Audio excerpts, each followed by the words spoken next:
Começa com uma cena que, sério, parece saída de um filme de suspense político.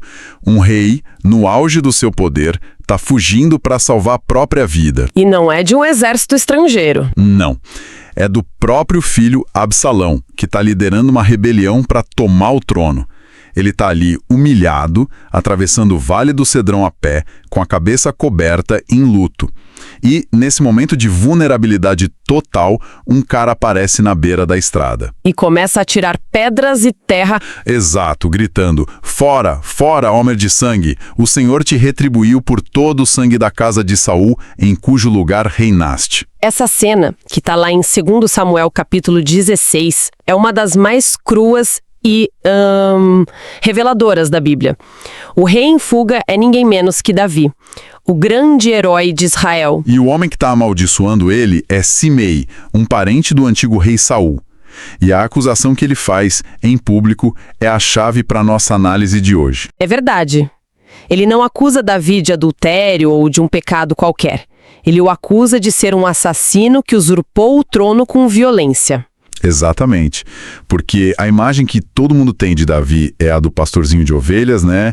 O músico, o cara que derrubou Golias com uma pedra, o homem segundo o coração de Deus. Mas Simei o chama de homem de sangue. E a tese que a gente vai explorar aqui, baseada nas fontes, é justamente essa. A história que, sei lá, não se conta na escola dominical. É a de um Davi que era um operador político implacável, quase um chefe mafioso que eliminou sistematicamente os rivais para consolidar o poder. É uma acusação pesadíssima, sem dúvida. Mas o fascinante é que as evidências para sustentar isso não vêm de textos de fora ou de críticos. Elas estão no próprio texto bíblico, sabe? Escondidas à vista de todos se a gente lê com um pouco mais de atenção. Certo. O objetivo aqui não é questionar a fé. É, examinar as escrituras como um documento histórico, político e revelar as dinâmicas de poder por trás da narrativa religiosa. E pelo que eu entendi, a história de Davi não é uma exceção. De jeito nenhum. Ela inaugura um padrão que se repete por toda a monarquia de Israel e Judá. Golpes de Estado violentos, orquestrados pela elite religiosa e, claro, disfarçados de vontade divina. Ok, vamos desempacotar isso.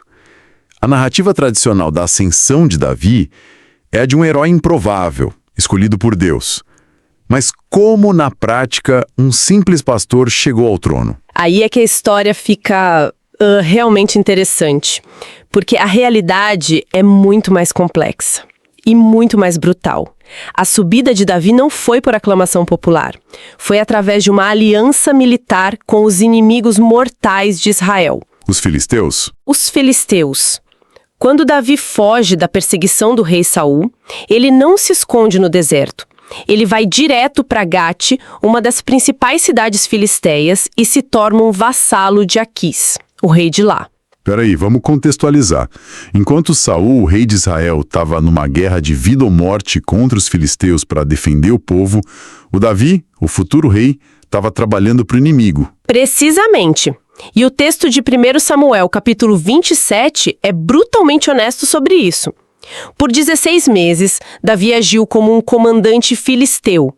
Ele ganhou uma cidade inteira, Ziklag, para ser sua base de operações. E o que ele fazia de lá? Ele liderava ataques, mas não contra os inimigos de Judá. O texto diz que ele atacava cidades e territórios israelitas no sul. E aqui vem o detalhe mais chocante. Ele não deixava sobreviventes, nem homens, nem mulheres. Nossa! Mas por quê? Qual o sentido de uma crueldade tão absoluta? Era uma tática. Um objetivo muito específico. Controle de informação. Ele matava todas as testemunhas, para que ninguém pudesse ir até o rei Aquis e contar a verdade. A verdade de que ele estava atacando o próprio povo. Exato. Ele voltava para Aquis e mentia, dizendo que tinha atacado o sul de Judá. E o rei Aquis acreditava, pensando, ótimo, ele está sendo odiado pelo seu próprio povo, agora vai ser meu servo para sempre. Era, na prática, um controle de narrativa através do genocídio. Isso é... caramba, é uma aposta muito arriscada. Matar todo mundo sempre. Um único sobrevivente e a farsa toda caía por terra. É aí que a gente vê a frieza e o gênio tático dele. Ele atacava comunidades isoladas, sabe? longe das rotas principais. A comunicação na época era precária. Um boato levaria semanas para chegar na corte. E a essa altura, Davi já teria construído outra narrativa. Muda completamente a imagem do Davi pastor. Ele estava agindo como um senhor da guerra, um mercenário contra Israel. E qual foi o clímax dessa traição? O clímax é a batalha final no Monte Gilboa, onde Saul e os filhos, incluindo Jonatas, o melhor amigo de Davi, morrem. E onde o Davi estava? Marchando na retaguarda do exército filisteu, pronto para lutar contra o seu próprio rei e o seu povo. A única razão pela qual ele não participou do massacre foi porque os outros comandantes filisteus não confiaram nele. Não acredito. Eles disseram a Aquis: manda esse hebreu embora. No meio da batalha, ele vai virar a casaca para conseguir o favor de Saul. A ironia é que a desconfiança dos inimigos o salvou de ser visto como o traidor final da história. Então a crueldade política de Davi não foi uma exceção, foi a regra desde o início. Esse padrão de golpes com justificativa divina, ele se repete? Ou Davi foi um caso único? Ele se repete com uma precisão quase mecânica. E para entender isso, a gente precisa falar dos verdadeiros kingmakers, os agentes de poder nos bastidores, os sacerdotes e profetas. A fonte que a gente está analisando argumenta que eles não eram só observadores espirituais, mas agentes políticos ativos, decisivos. Pega o caso do profeta Samuel. Enquanto Saul ainda é o rei, ungido e reinando, Samuel vai secretamente a Belém e unge o jovem Davi. Do ponto de vista religioso, é um ato profético. Mas do ponto de vista político, é traição. É o começo de uma conspiração para derrubar o monarca. E qual foi o grande crime de Saul para merecer isso? Pelo que eu lembro, não foi idolatria ou corrupção, certo? De jeito nenhum. O erro fatal de Saul foi demonstrar autonomia política em relação à elite religiosa. Ele perdeu o favor divino, segundo a narrativa, por desobedecer ordens rituais. Ordens rituais. Sim. Primeiro, ele ofereceu um sacrifício antes de uma batalha, porque Samuel estava atrasado e o exército desertando. E depois, o mais grave, ele não executou o genocídio completo dos amalequitas como foi ordenado. Ele poupou o rei e o melhor do gado. Ou seja, ele tomou uma decisão militar e política que contrariou as ordens do sacerdote. Não foi uma questão de fé, mas de insubordinação, de quem realmente manda. Exatamente. Saul agiu como um rei, não como um fantoche da teocracia. E isso, para a classe sacerdotal, representada por Samuel, era intolerável. Eles precisavam de um rei que seguisse o roteiro. E Davi, no início, parecia ser esse cara. E esse roteiro de golpe com o profeta ungindo um novo rei continua depois. Continua especialmente no Reino do Norte, Israel, que foi uma sucessão de golpes sangrentos. Mas o caso mais explícito, quase cinematográfico, é o golpe de Jeú. A cena em 2 Reis, capítulo 9, é incrível. O profeta Eliseu envia um jovem discípulo até o acampamento militar onde Jeú, um general, está com seus comandantes. Então a ordem para o golpe não vem de uma grande revelação pública, mas de um mensageiro secreto, uma operação clandestina. Totalmente clandestina. O jovem puxa Jeú para um quarto privado, derrama óleo na cabeça dele e diz: assim diz o Senhor, eu te ungi rei sobre Israel.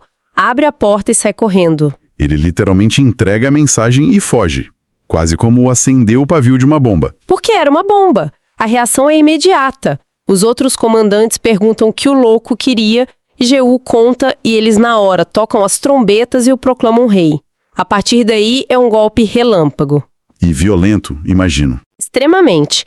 Ele assassina pessoalmente o rei de Israel e o rei de Judá, manda jogarem a rainha Jezabel pela janela para ser devorada por cães, massacra os 70 filhos da casa real de Acabe e, para finalizar, convoca um falso culto a Baal, reúne todos os adoradores no templo e mata todo mundo. Nossa Senhora! A narrativa vende isso como purificação religiosa. A realidade é um golpe militar de uma brutalidade espantosa legitimado por uma facção profética que queria o homem deles no poder. Esse cenário no Reino do Norte é de uma violência política extrema. Mas a gente tende a pensar no Reino do Sul e em Judá como mais estável, mais fiel à linhagem de Davi.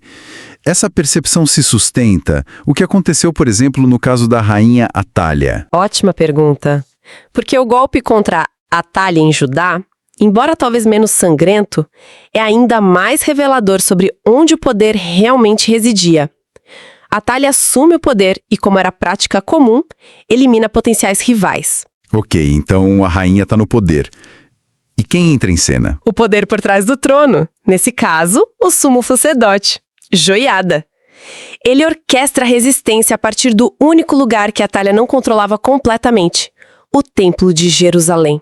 Certo. Ele consegue esconder um dos herdeiros, o menino Joás, de 7 anos, e o esconde dentro do complexo do templo, por 6 longos anos. O templo como esconderijo de um pretendente ao trono? Já é notável. E como um arsenal. Esse é o detalhe mais incrível. Quando chega a hora do golpe, Joiada reúne a elite militar e os levitas. E como ele arma essa gente? O texto em 2 Reis 11 é explícito. Ele distribui aos levitas, a classe sacerdotal, as lanças e os escudos que pertenciam ao rei Davi e que estavam armazenados no templo. Peraí. O templo de Deus tinha um depósito de armas? Um arsenal com a coleção pessoal de armamentos do rei Davi? Exatamente isso. O lugar mais sagrado da nação funcionava como um depósito de armas para uma conspiração política. Os sacerdotes, que a gente imagina como figuras pacíficas, se tornam uma força paramilitar para executar um golpe de Estado. Caramba. Quando Atalia ouve o barulho da coroação surpresa de Joás e corre para o templo, as últimas palavras dela registradas na Bíblia são: traição, traição. Ela sabia exatamente o que estava acontecendo. Não era um milagre divino. Era um golpe de Estado perfeitamente orquestrado. E o poder do Joiada era tanto que, quando ele morreu, foi enterrado junto com os reis. Uma honra sem precedentes para alguém que não era rei. Mostra quem realmente mandava. Mas isso me leva a uma contradição. Se Joiada, o sumo sacerdote, purificou Judá, limpou o templo, por que séculos depois, reis considerados justos como Ezequias tiveram que fazer uma faxina religiosa massiva dentro do próprio templo? Se já estava limpo, o que ele estava limpando? Essa é a pergunta fundamental. E a resposta, segundo a análise das fontes, é que a ideia de um Judá historicamente puro e monoteísta é uma ficção ideológica retrojetada. É uma imagem idealizada do passado, escrita muito tempo depois. Pelos autores do livro de Crônicas. Exato, para servir a um propósito político e teológico muito específico na época deles. Ok, essa ideia de ficção é muito forte. Que evidências a gente tem para isso além da lógica? As evidências estão no próprio texto. O rei Ezequias, séculos depois de Joiada, tem que remover carros e cavalos dedicados ao deus Sol da entrada do templo. Ele tem que destruir a serpente de bronze que o próprio Moisés fez, porque o povo estava queimando incenso para ela. Como se fosse um ídolo. Exato. Reis posteriores construíram altares para Baal e outros deuses nos pátios do templo de Javé. Se Joiada tivesse feito a tal purificação total, como tudo isso voltou a acontecer dentro do lugar mais sagrado de Israel? A purificação nunca foi total. Exato, nunca foi. Então por que reescrever a história dessa forma? Qual era o objetivo dos cronistas ao criar essa imagem de um Judá puro que, na prática, nunca existiu? Era uma questão de sobrevivência e identidade. Os cronistas estavam escrevendo para uma comunidade que tinha acabado de voltar do exílio da Babilônia. Eles não tinham mais rei, a terra estava arrasada. A identidade nacional estava em frangalhos. Em frangalhos. Eles precisavam de uma história poderosa que dissesse: nós somos o povo escolhido.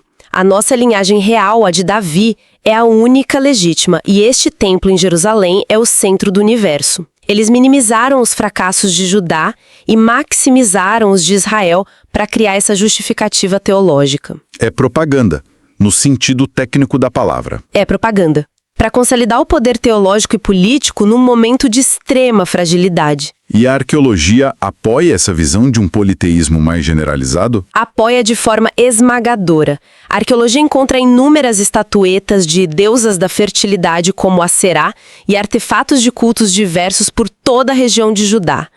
O politeísmo, a adoração de múltiplos deuses ao lado de Javé, era a norma, não a exceção. Então a pureza monoteísta era mais um ideal? Era o ideal de uma facção de profetas e sacerdotes, mas não a realidade vivida pela maioria do povo.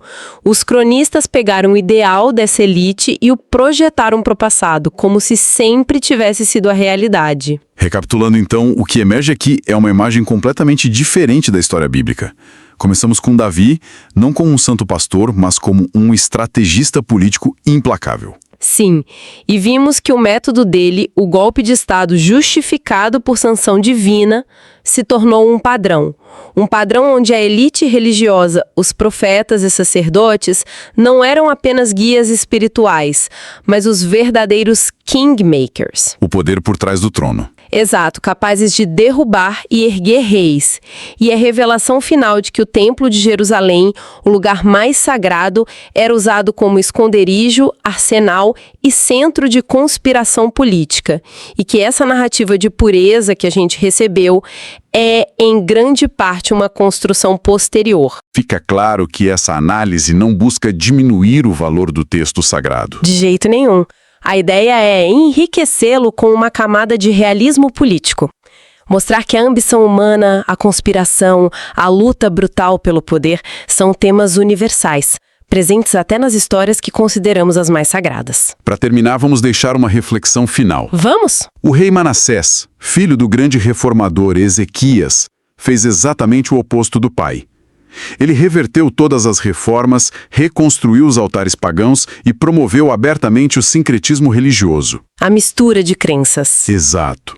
A narrativa oficial, escrita pelos profetas e sacerdotes, o condena como o pior e mais ímpio dos reis.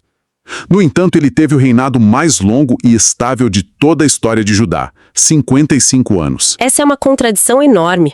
Se ele era tão mau aos olhos da elite religiosa, por que o governo dele foi tão longo e aparentemente tão pacífico e bem-sucedido? Essa é a pergunta provocativa.